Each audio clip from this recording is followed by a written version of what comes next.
দিনের শুরুটা আমরা শুরু করি একটা সুন্দর পজিটিভ নোট দিয়ে। If the plan doesn't work, change the plan but never the goal. আর এক কাপ গরম ধোয়া ওঠা চা দিয়ে। তো চা করার জন্য চাটা একটা খুব বেসিক রেসিপি।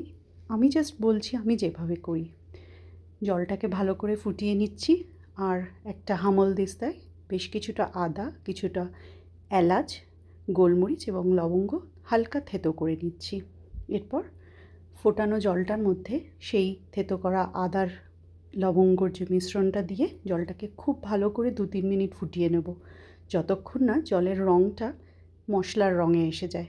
তারপরে আমি একটা টি ব্যাগ দিয়েছি, সেটা দিয়েও 2-1 মিনিট ফোটাবো। যখন খুব ভালো একটা লিকার বেরোবে তখন তার মধ্যে আমি যতটুকু দুধ পছন্দ হয়, আমি খুব সামান্যই দুধ দিই, তো অতটুকু দুধ দিলাম। দিয়ে আবার বেশ 2-1 মিনিট ফোটাবো। ফুটিয়ে কিছুক্ষণ রেখে দিলেই একটা খুব সুন্দর চায়ের রঙ আসবে। কেউ চিনি পছন্দ করলে এই সময় চিনিটা অ্যাড করবেন।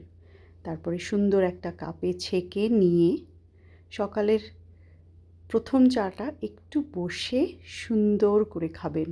আর মনে রাখবেন সেই সুন্দর পজিটিভ নোটটা। Thank you.